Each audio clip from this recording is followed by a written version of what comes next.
Joe was bad in primetime. See, the reason I can talk so badly about him, and in the ad,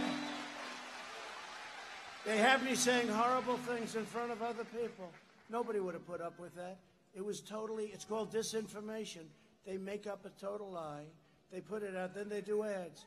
So once he did that, I said, now I really, look, it's okay.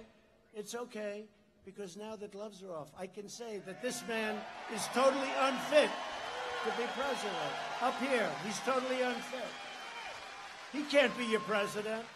You know, I've gotten to know President Xi of China.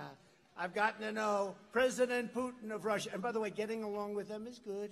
Although China, I must tell you, got a real problem with China. What they did with us, we can never forget that. We made a great trade deal. The ink wasn't dry when the plague came in from China. They stopped it from going into China, but they didn't stop it from going in to our country, Europe, and the rest of the world, okay? They could have done that.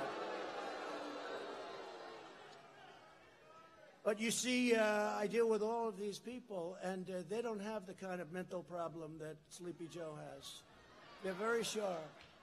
Kim Jong-un doesn't know about the problems that Joe has. We need very sharp people, I'm sorry. Joe is not qualified for this position.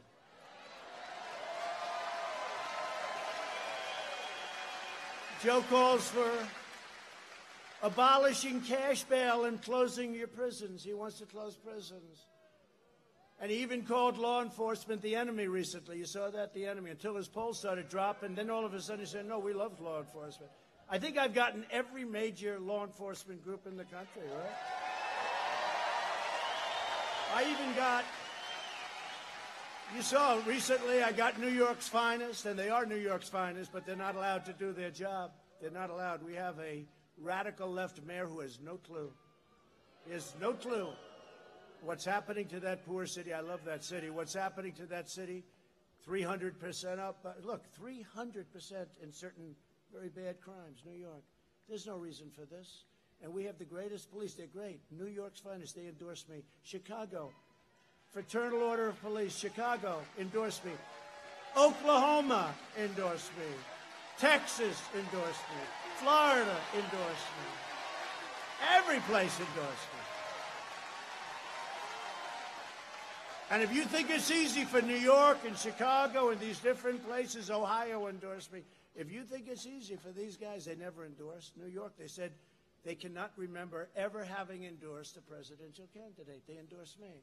And they're going against their radical left culture that's destroying the city. So I was very honored. But how about Chicago? Do you think it's easy for these great police in Chicago to endorse me? It's not easy. But they felt that they had an obligation to do it. So it just happened. I'm just very honored by it. And Biden's anti-police crusade must stop. It's got to stop. It's got to stop now. Furthermore, the corporations, these poor, stupid people that run, they get paid a lot of money. They're weak, ineffective people.